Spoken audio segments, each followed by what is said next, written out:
Ladies and gentlemen, it is another 8 o'clock spot on the Grid Network. Thank you, everybody, for watching here on the Grid YouTube channel. I'm not Bryson Carver, but I am Alfred Parsar Jr., guest hosting once again. And now to introduce everybody's uh, favorite Grid collaborators who are participating on this episode. Introducing first, we have Paris. Welcome back to the show, Paris. How's it going, man? Good, good. Glad to have you here.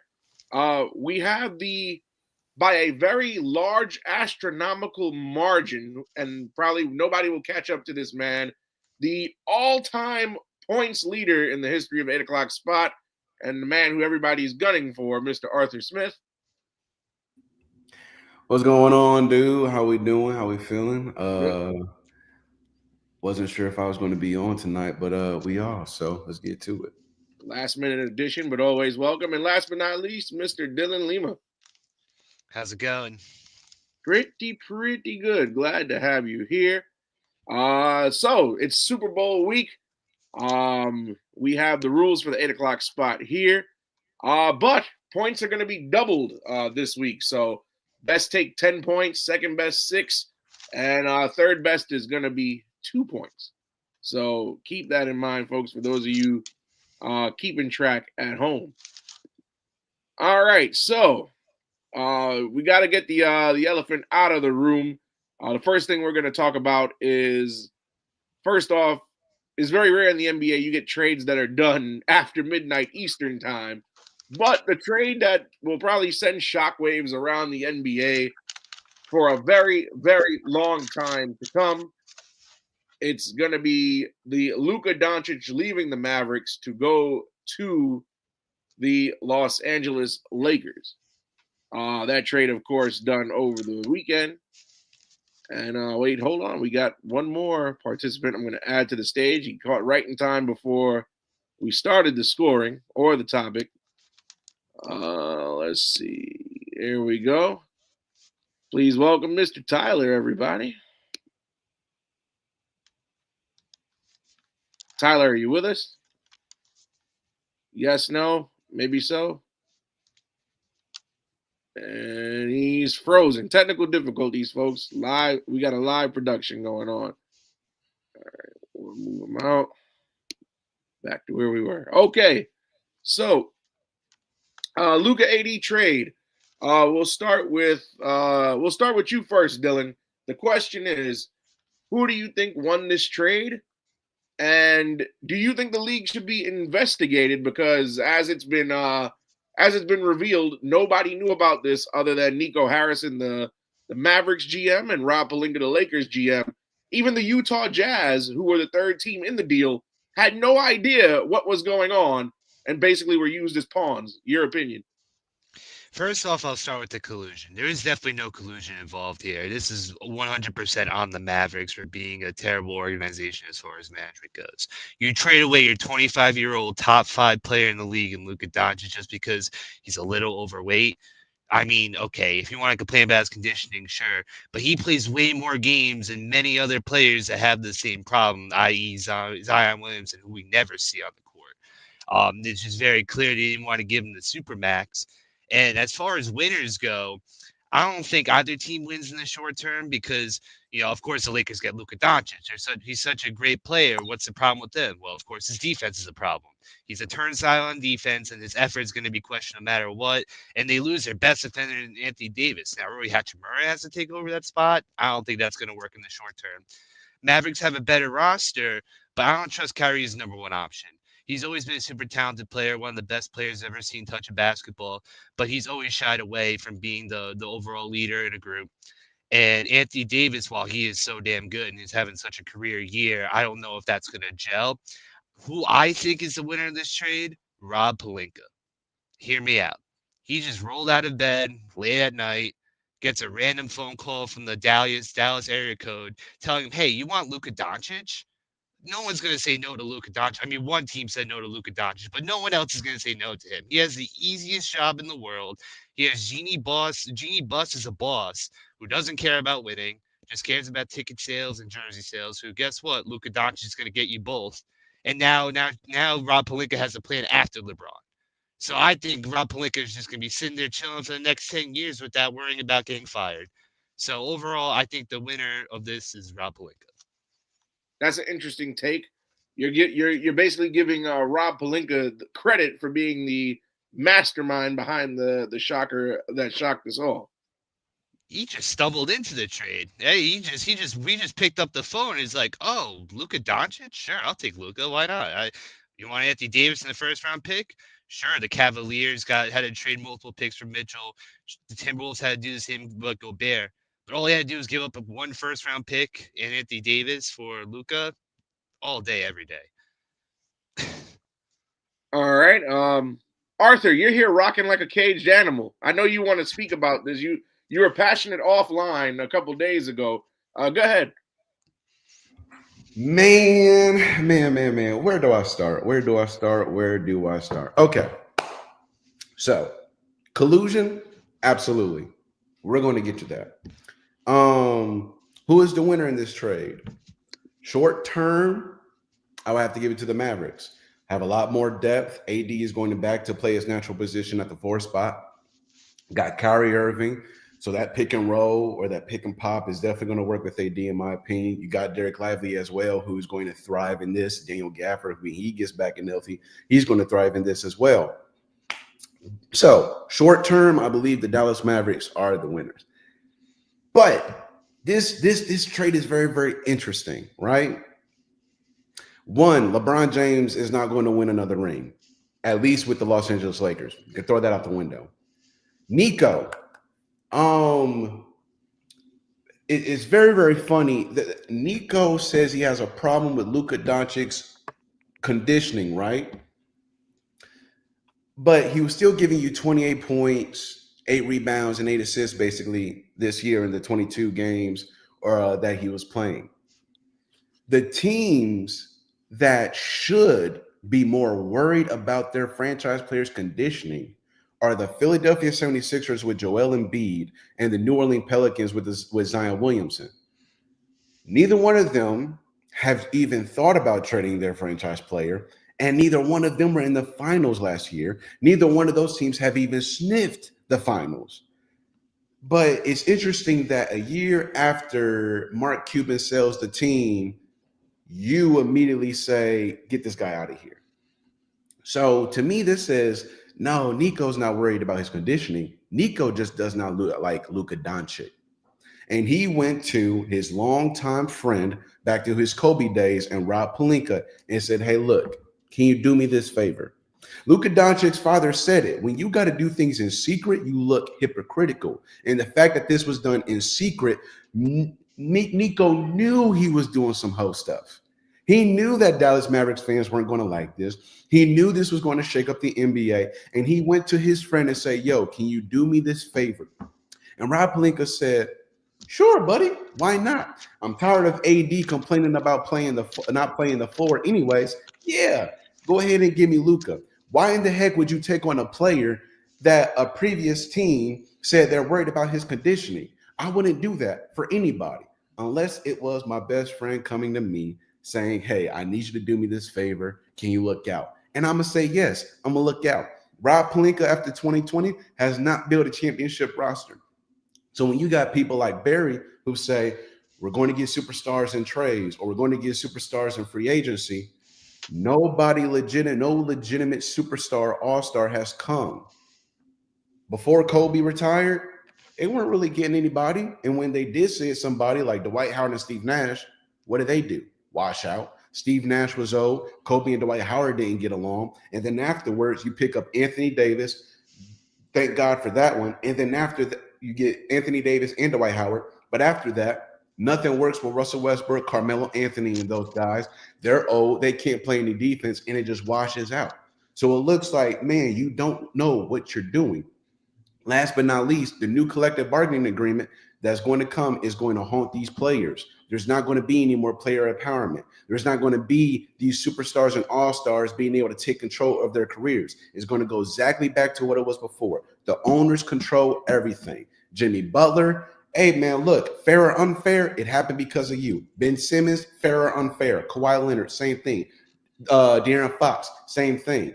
these players aren't going to have power anymore. It's going to give right back to the owners and the GMs, and they're going to be able to do whatever the hell they want, and the players are going to have to deal with it.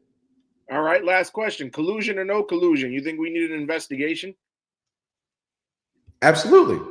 Absolutely. The fact that nobody knew, you didn't want anybody to know. Like I said, these were two friends coming together to do each other a favor. And if this doesn't work out for either of them, it's going to be two individual idiots coming together to look like idiots. Okay, fair enough. Tyler, thanks for joining us. Late edition, but we're more than happy to have you here.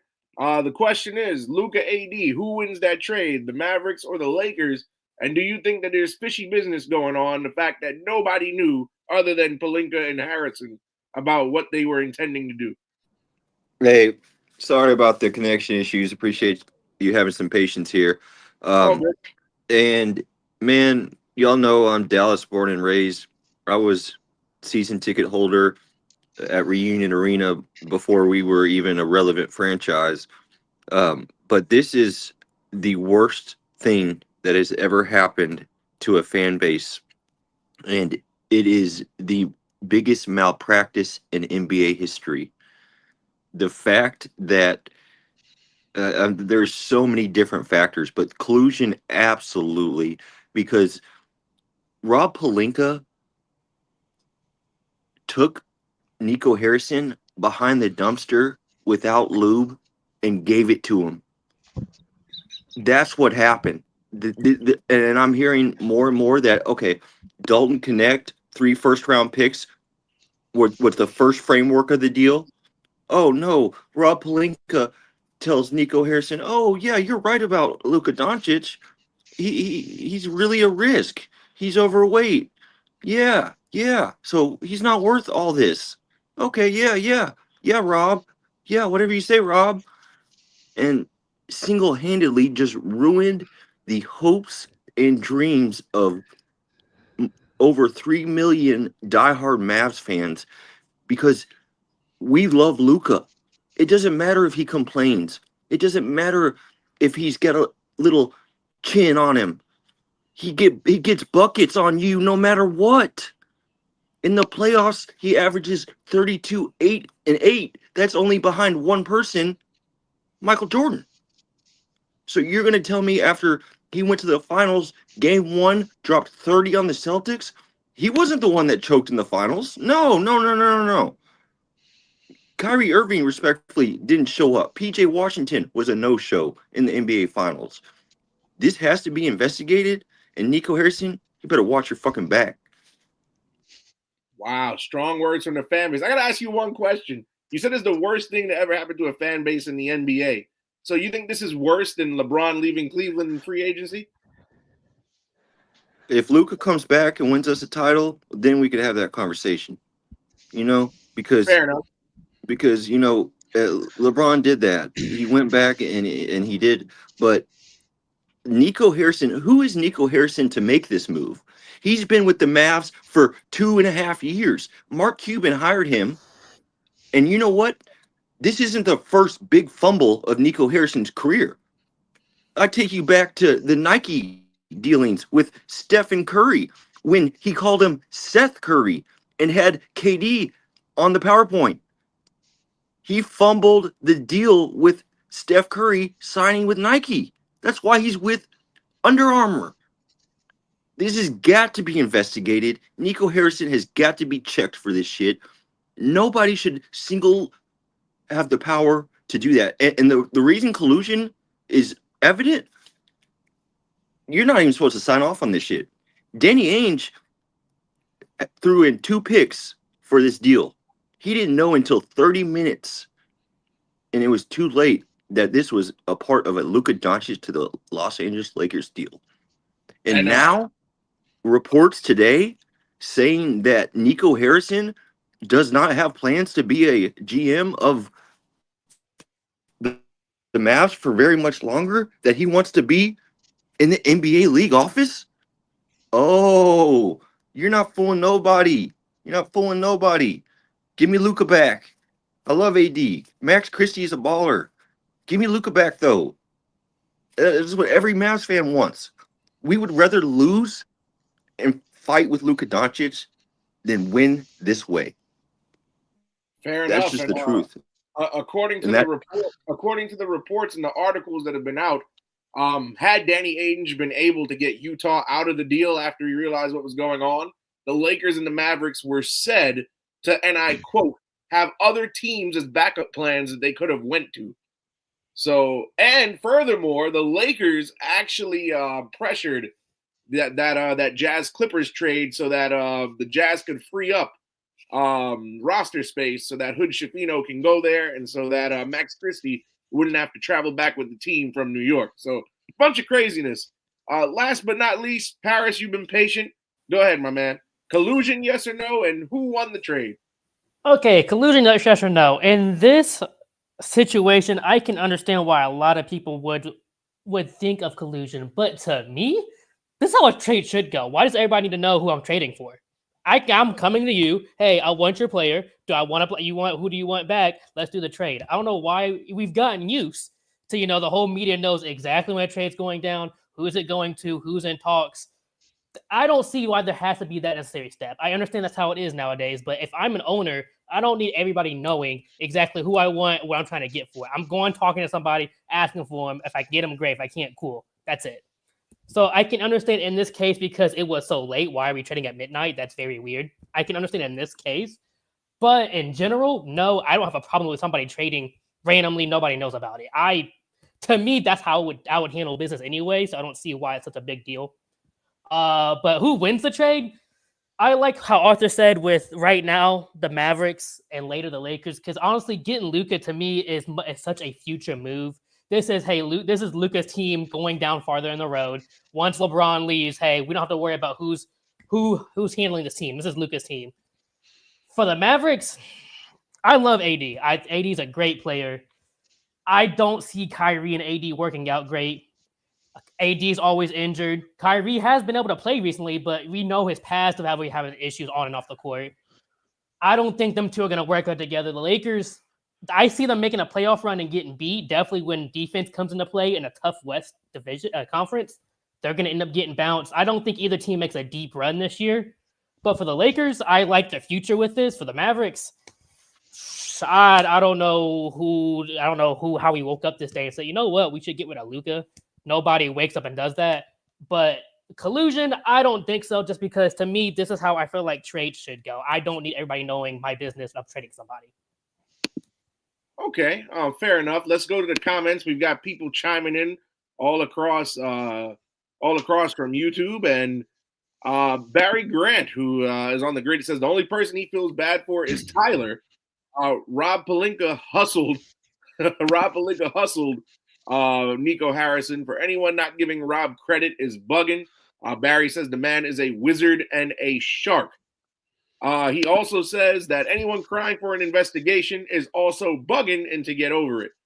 Our guy Prell says Laker fans are always blind. Nico Harrison traded for Kyrie, took that risk, traded for Gafford, and got the team to the finals, which I guess is being overlooked here. And our friend Clint Alexander says trading Luka is a joke.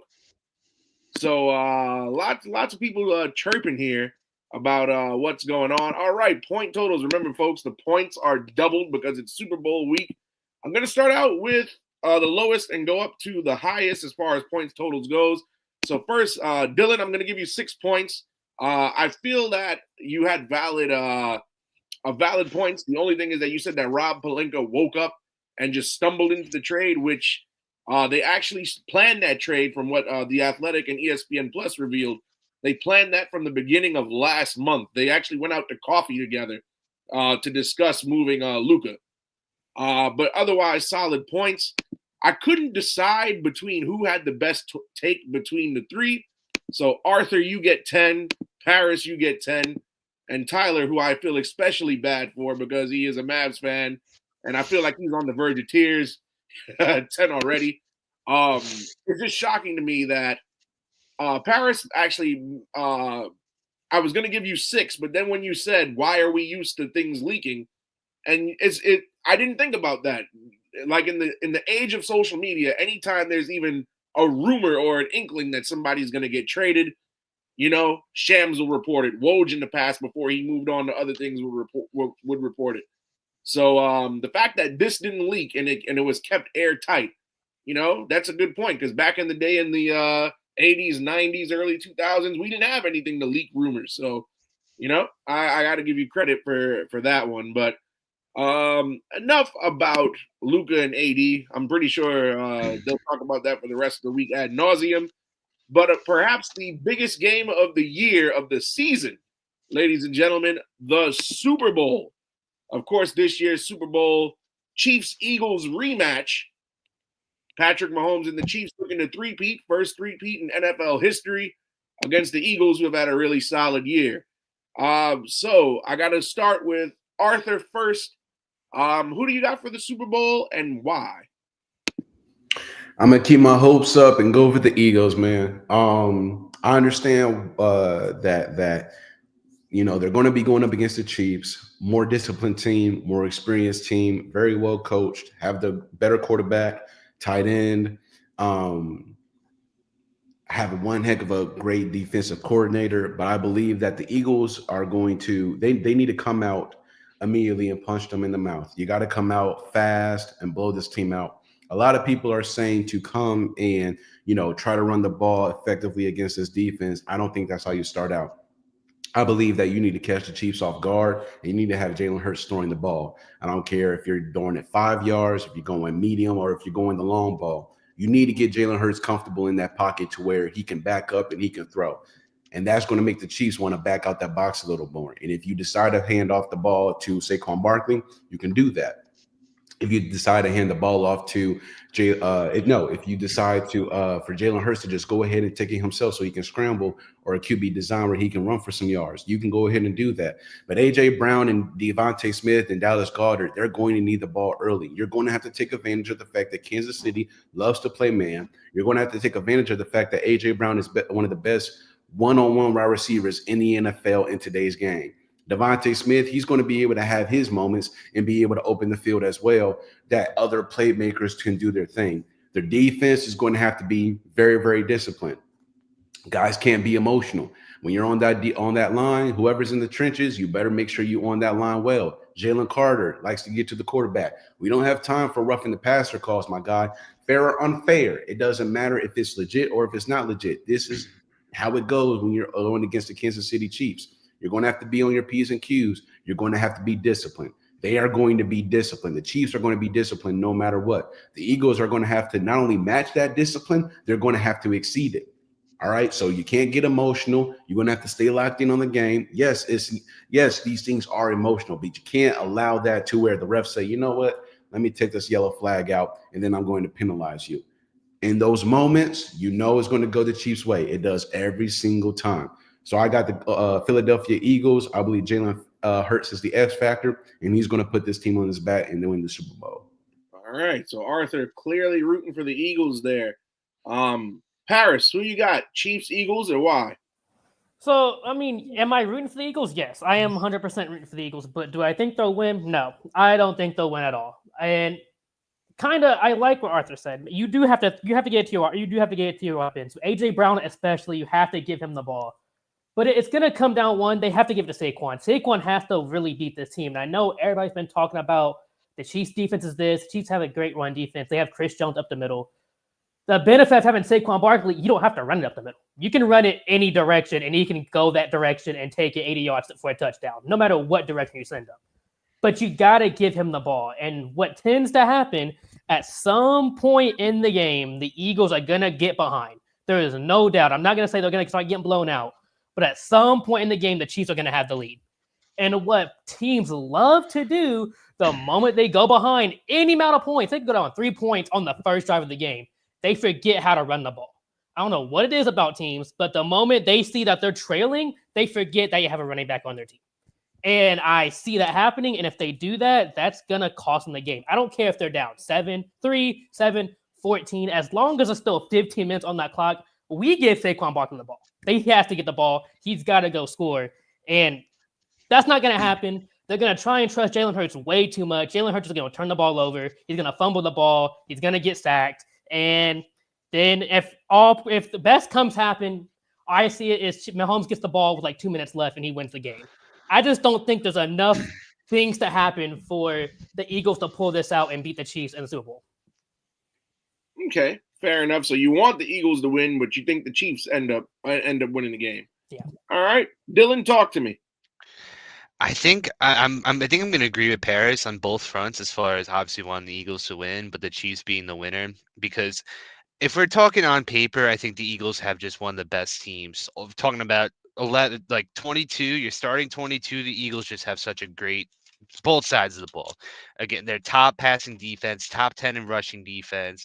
On offense, you got Saquon Barkley, who ran for 2,000 yards, only happened a handful of times in history. Of course, you got so many targets to throw to for Jalen Hurts. My biggest problem with Jalen Hurts is that he's very heavy reliant on running the ball. So the Eagles are going to have to rely a lot on running.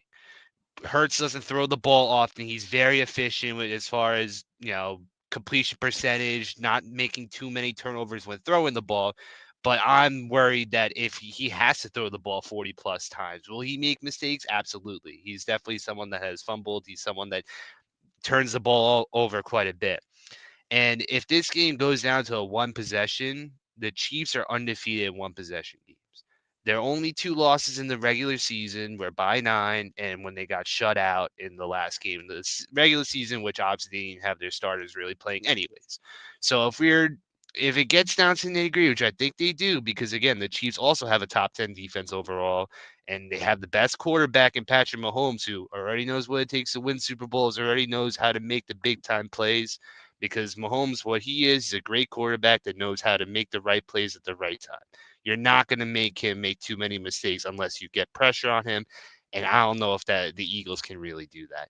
So I think the Chiefs are going to win it. It's going to be a close game. No one's going to like it, but I think that's what's going to happen. So everybody minus Arthur, you're thinking we see history on Sunday. Yeah.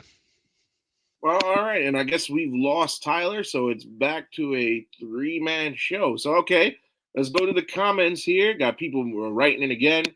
Prel says the Chiefs win thanks to the ref. Hopefully the Eagles win. And Mertstone says, I think the refs will win Super Bowl 59. So that's kind of been floating around on social media that everybody thinks the refs play for the Chiefs, which I don't think you want to tell Roger Goodell that. But anywho, going to the points totals, Dylan, I'm going to give you the best take of this round. So you have 16 points. I think you were the only person to hit on Patrick Mahomes and the Chiefs statistics as their record in 1-score games, which is important, considering that I like to call Patrick Mahomes the Houdini of the NFL. He just makes magic happen, and they win games they have no business winning, or if they go down against a team they have no business going down to. We've seen Mahomes time and time again, always managing a comeback and a win. I'm going to give Arthur and Paris a tie for second. Solid takes. I just felt that the arguments were too pointed in the direction of the Eagles, but we got a 3-way tie at 16 points. So there we go. Going to the next topic that we've got on the show on this. We usually do 3 topics, but we're going to go 4. Another NBA trade, back to the NBA. We've got the Sacramento Kings and the Chicago Bulls and the Spurs in a 3-way trade. Sacramento sent DeAaron Fox to the Spurs. Zach LaVine in that deal got sent from the Bulls to the Kings. He reunites with his good buddy DeMar DeRozan. The question is, now, both of these teams, if playoffs started today, wouldn't even be in. I believe the Kings are sitting in the 9th seed, so they'd be in the play-in, and the Spurs are sitting in the 12th. So they wouldn't even be in the play-in if the season started. Who got the better deal out of the trade between the 3 teams? Of course, Chicago didn't get any big-name players, but they're rebuilt. They've been in rebuild for a while. So out of the 3 teams, who got the better of the deal? And out of the Spurs and the Kings, do you think that either of these moves are going to propel them into the postseason? So we'll start with Paris. Okay, let's start. Let's start with the Bulls. I forget his name, but as long as that guy is the owner of the team, that team will never be good. Jerry Reinsdorf. Oh yeah, as long as he's the owner, that team will never be good. I mean, you see what he's doing. The White Sox. The White Sox are about to go lose 162 games. The dude's terrible, and I think he's trying to go do this with the Bulls now. He's about to go lose 82. He wants to go lose 82 games. I don't know what the guy's on, but the dude doesn't know how to make good decisions. He's tearing apart teams. The Bulls and the White Sox are both good around the 2020 time. Now both teams don't have anybody on their teams. I don't see how you do that. But with the Kings and the Spurs, I'm actually really excited about these trades. One, DeAaron Fox. I love DeAaron Fox. I think he's a great player. And because he was on the Kings, nobody ever wanted to talk about this guy. But he reminds me a lot of John Wall, and I loved John Wall as a player anyway. He was always off the court, always getting injured. I love him going to the Spurs. You got DeAaron Fox and Wemby over there. You got Stephon Castle. It makes it much easier for you to move off of Chris Paul. Chris Paul was only there. Give him some veteran experience. They didn't have any guard. They didn't have anything really. You get some veteran experience, help build Wemby, and get somebody who can give him the ball. Nobody wanted to give Wemby the ball for some reason. Chris Paul can pass the ball. So I love that. They're building that team over there. I really like that. Makes it easier to move past Chris Paul. The Kings, it's interesting. They have Sabonis. Sabonis is a dominant player. I'm still upset to this day that the Pacers got rid of him. Just another player of my teams that we just got to get rid of. I watched the Red Sox get rid of Mookie Betts. I watched the Pacers get rid of Sabonis. We're always doing something like that, no matter what team I like. But Sabonis is a dominant player. You pair DeRozan up with Levine, who obviously show they can play together. Does that win them the West? No. The West is way too strong for them to come out and start winning the West. But does that make them a tough team in the West? Yes. I do believe this will be a good team in the West. I don't think they are just good enough to make it. There's too many teams over there. There's too many unpredictable factors in the West for them to win. But it makes them very competitive right now. And then for the Spurs, it makes their future much, much brighter. Having De'Aaron Fox, Stephon Castle, Victor Wembanyama. So for the Kings and the Spurs, I like them both doing this trade. Do you think either the Kings or the Spurs make the playoffs this year? I think they both make the playoffs this year. The Kings are already in the play-in, right outside of being comfortably in the playoffs. I think the Kings make it. The Spurs might just reach that play-in spot, but they make the play-in spot. I see them making the playoffs again. They might not make it far, but I expect both of these teams to at least make a playoff spot. Okay, fair enough. Dylan, your opinion. Who got the better and the worst of this deal between the three? And do the Kings or the Spurs do enough to get to the playoffs? Okay. So yeah, we'll just start with the Bulls, of course. They're obviously an afterthought in this trade. All they were doing is just dumping salary. They've been begging for Zach LaVine to get off their team for how long now? They've been like, Zach LaVine's a fine player. He's good. He could play a little bit of defense. He can score, but he's not really that good. The only memory I have of him is him stealing the dunk competition from Aaron Gordon. Now we go to the Kings again. I just talked about Zach LaVine. He's talented. He's good. It's just now with the Kings, their main question is always going to be their defensive presence. I think they have a lot of solid players. If Sabonis is really going to be that guy, he just has to just find a way to to really start getting in under the rim and stopping people from getting in the paint, because he can get the boards, he can get the points. But De'Aaron Fox was a big engine of how they scored and how they played their game. Just watching him just glide in the air and dunk, and he could shoot. Like he was the all-around package on offense as a 3-level scorer, where they're going to be solely missing that. And then with the Spurs, now that they got Fox and Wemby, that's just going to be such a deadly duo. Wemby alone is already demanding like the entire other team to look at them and know where he is in a given time. Now you have De'Aaron Fox, who essentially slips in the shadows. He is a point guard. He's likely going to be dribbling the ball a lot. He might even score even higher than points per game. I could see him being a points per game leader just by sheer eyes on Wemby. And then again, you just lob it to him whenever. As far as salvaging their season, I don't think the Spurs are going to be able to salvage their season. They are a couple of games behind the play-in right now, and I don't think there's enough around them to really, really decide games. But I do love them for future. And for the Kings, I do think they're going to stay in the playoffs. I actually think they might improve their seeding right now because they are the 10th seed. They are not too far away from getting into the actual like guaranteed play-in. They're only what is it? Yeah, they're only 3 games behind the Clippers right now. I could see them leapfrogging the Mavericks. I could see them leapfrogging the Timberwolves. They're both dumpster fires, and the Clippers, who's to say? So I could see the Kings actually getting out of the play-in. So I think they'll salvage their season overall. Fair enough. And my man Arthur, your opinion. 3 teams, who did the best, who did the worst, and do these moves salvage the season for either the Kings or the Spurs? Neither one or both? I'm actually I'm intrigued and looking forward to see how this all plays out. The Bulls, it's very, very unfortunate what has happened in the city of Chicago. They definitely deserve better. That's number one. Number two, I'm really interested to see how the Wemby and DeAaron Fox partnership comes to fruition. The pick and roll will be deadly. The pick and pop will be deadly.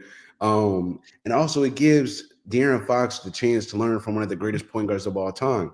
CP3 has been able to work with Shai Gilgeous-Alexander. He's been able to work with guys like Devin Booker. And when you look at just those 2 players alone, their games were taken to the next level, right?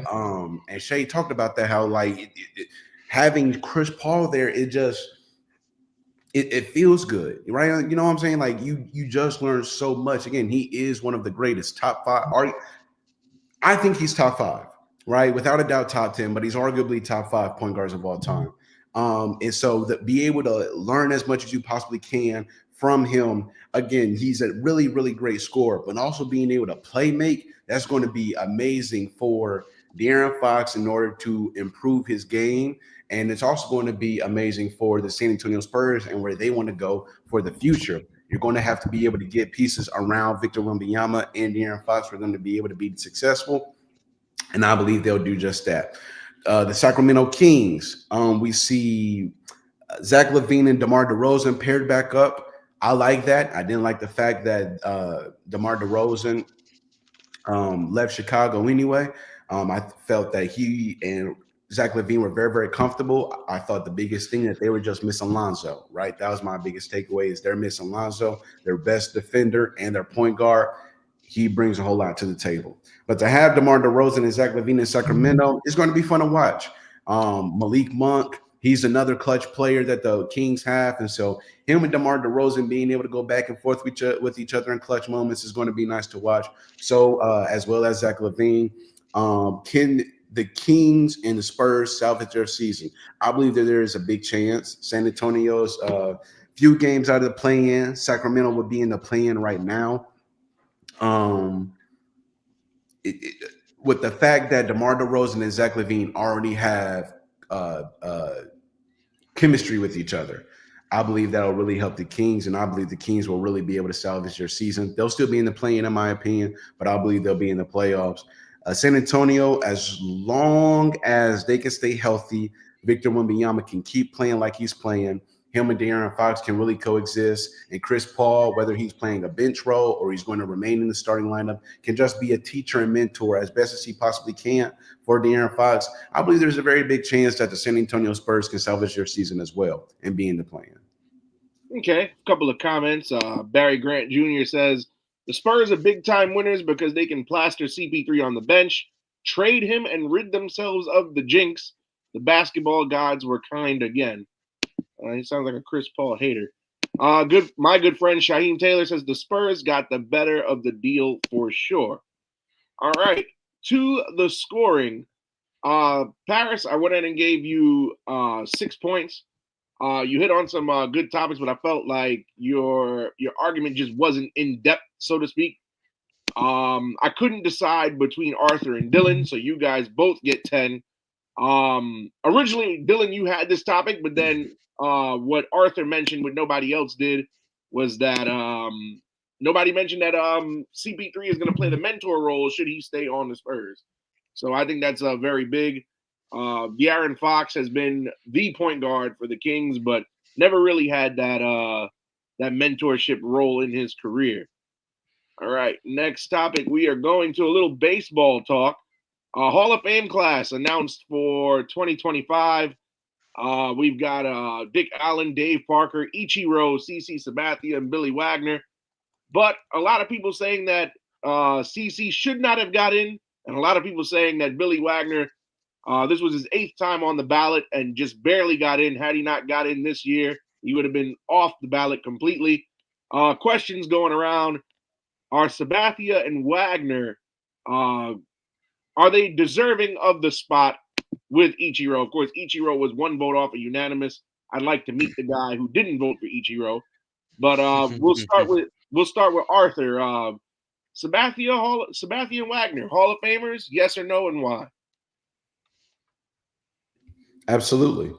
Absolutely. There's no doubt. Sabathia, World Series champion in 2009, AL CY Young Award, 6-time All-Star. He was the ALCS MVP, 251 career wins, one of the winningest left-handed pitchers of his generation, 3,093 career strikeouts, and he's the Indians' all-time strikeout leader with 1,265. And then you move on to Billy Wagner, 7-time All-Star, 422 career saves, 1,196 career strikeouts. NL Rolex Relief Man Award, postseason appearances, multiple ones, including the 2005 World Series with the Astros. Yes, and it's about time that Billy Wagner finally got in. I'm happy for him, even though he barely got in, which, sure, whatever. I'm still glad about the fact that he got in. CC Sabathia, it's about time he got in as well. Proud of him. These two guys were dominant These two were dominant in their careers. It was a problem whenever they stepped up to the plate. And I think that with Sabathia, especially being where he was, pretty sure there was a New York Knicks game going on. They were playing the Brooklyn Nets. And the fact that he was even in New York and you're able to get what's the word I'm looking for? Reception, right? The fact that you get the news of you're going to be in the Hall of Fame, even at that game, that speaks a lot. And New York loves him. Again, he's a Yankee legend. And the fact that, yes, they were playing in Brooklyn, you know what I'm saying? But it's still New York. And if you're not going to give your New York legends, New York love, then what the heck are you doing? So absolutely, I'm very, very happy for CC Sabathia, but I'm also happy for Billy Wagner as well. All right. Dylan, your thoughts? Yeah, I'm definitely in agreement here. I definitely do believe both of these pitchers both deserve the right to make it to the Hall of Fame. CC Sabathia was, of course, a very reliable pitcher throughout his career. I mean, especially on Cleveland. I mean, they were not a good team whatsoever during those early 2000s, but he was always consistently a winner. He was, he did reach some milestones like over 3,000 strikeouts, which the MLB loves their milestones, 250 wins, especially nowadays in MLB. I think 250, 300 is definitely a rarity, but 250 is also going to be pretty rare too, as starting pitchers don't really go as long as they used to nowadays. So seeing someone, reach the 3,500 innings, have the 250 wins, and again, he was dominant. Like Arthur said, he has a Cy Young, he has a World Series championship with the Yankees of all teams, which is all huge. It's definitely you can't tell the Yankees World Series story without CC Sabathia as their ace. And then as Billy Wagner, it's definitely tough for closers to make it to the Hall of Fame because they don't pitch nearly as enough. They have to truly be dominant, like a Mariano Rivera, for example, who ended up being the only unanimous Hall of Famer ever because of his sheer dominance. Billy Wagner was definitely a dominant pitcher in his time, especially when his whip was under a 1, meaning that on any for all of his innings that he's pitched, he only really averages 1 hit per inning. So like he really has been dominant. His ERA is a 2.31, which is again a great ERA to have as a closer. And yeah, just having 400 saves, another great milestone also for him. It definitely took him a while because he has blown quite a few saves also, and he's lost quite a few games himself. So it definitely is tougher for him, but I definitely do think he was ultimately deserving. Okay. And Paris, last but not least, sir, your opinion. Sabathia and Wagner, yay or nay? And why not?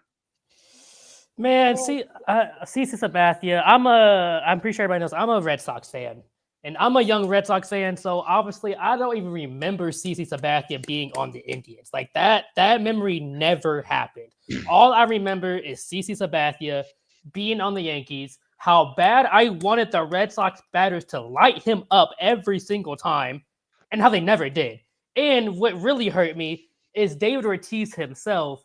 I mean, dominant hitter, even more dominant in the playoffs. The moment CC came up, man, this dude couldn't hit the ball if it was right down the middle, man. CC the backfield could shut Ortiz out. And that might be the most depressing thing I've seen in baseball. It's watching my guy get just struck out after struck out against one person.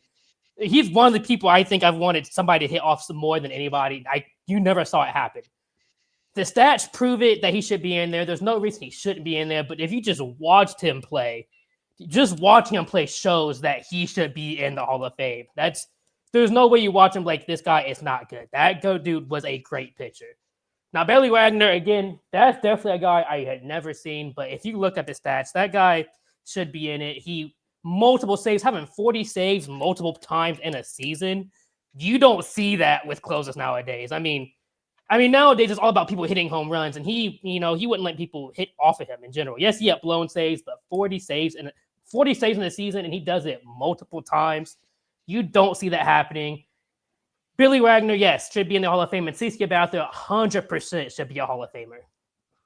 Okay, and one last question to go around the room, because I'm pretty sure CC is going in with a Yankee hat. We'll go around the room once each. What hat does Wagner wear when he gets inducted? Arthur, what do you think?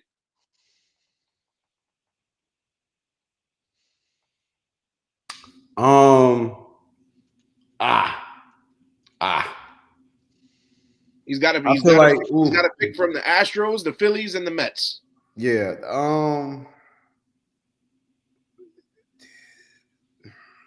I think you have to give Houston that nod. Just out of respect. That was the longest time you spent with the organization. So I would give it to the organization that picked me up. So I would go the Houston Astros. All right. Dylan, what hat do you think Wagner wears? Yeah, it's got to be the Astros. He has most All-Star appearances with the Astros. That was his longest tenure. He was arguably his most dominant there, too. I don't think there's any other choice, quite frankly. Paris? I definitely say the Astros. I mean, he started with them, lasted the longest with them. He's already inducted into their Hall of Fame. So why don't you wear their hat during the actual Hall of Fame? Wow, finally, unanimous talk about something in the Hall of Fame. Going to the comments, Barry Grant Jr. says, if Billy Wagner isn't, John Franco should be in, and CC is legit. Slow down, Barry. John Franco, he has his own category of saves because that guy, he comes in with a 3-run lead. By the time game's over, you win with 1 run. And I'm a Mets fan, I can tell you that. I've watched enough of that guy.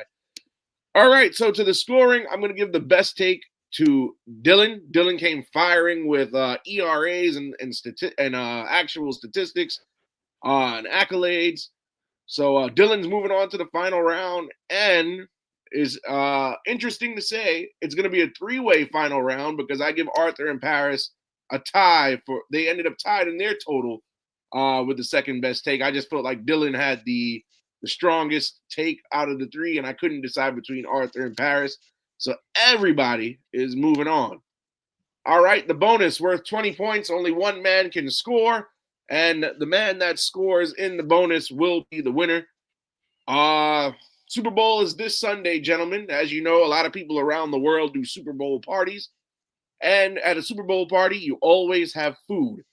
If you needed one food that had to be on a Super Bowl party menu, what would that food be that you cannot do without? And I'll start with Dylan first.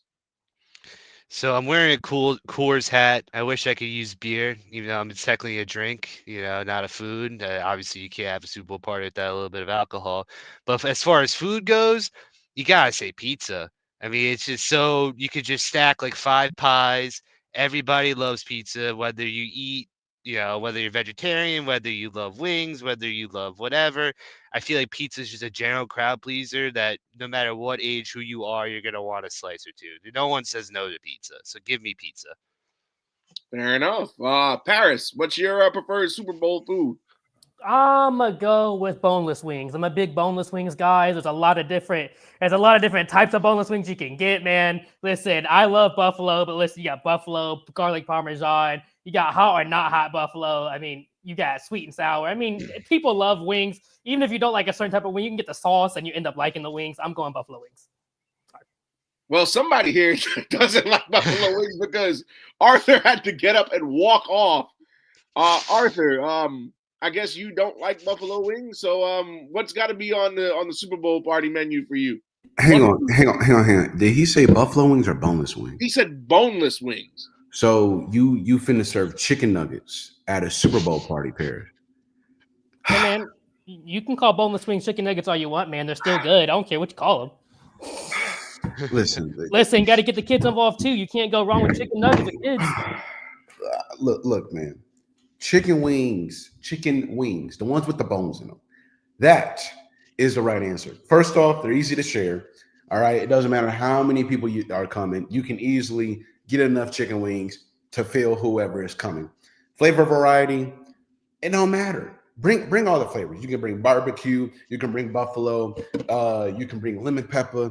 You can bring lemon pepper dry rub. You can bring the actual lemon pepper. Like you can have the wet sauce, right? You can have any of them. But it's just fun. You know what I'm saying? Like it's messy, yes, but there's just something fun about eating a chicken wing, right? And just tearing it off the bone and just eating it and then going back for more. And it's traditional. Like what are we talking about here? Chicken wings, not boneless wings, Alfred. Chicken wings go with everything. Wings and pizza, wings and celery. You can have ranch, you can have blue cheese. You want some more wings? Oh, here's some alcohol for it. You can go wings and beer. You can go with some wings and dark liquor. Wings, chicken wings. Go with everything, my God. I love boneless wings. I put respect on boneless wings. I do, but chicken wings, dog.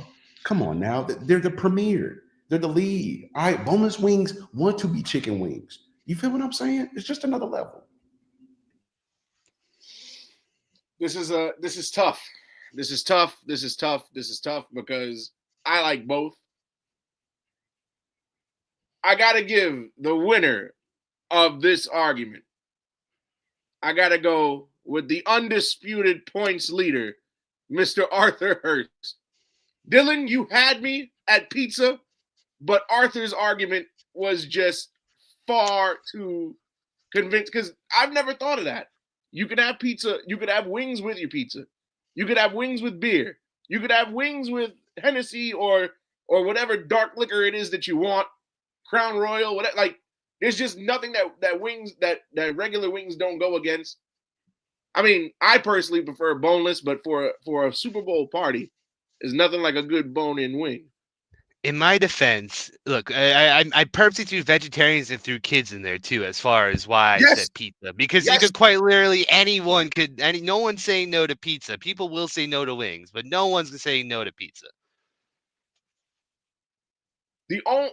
You know what it is though, and the reason I get that you thought of the vegetarians, but for those who can't have any cheese, that's because I've been in situations where, lactose intolerant people came through and we had leftover pizza for a while.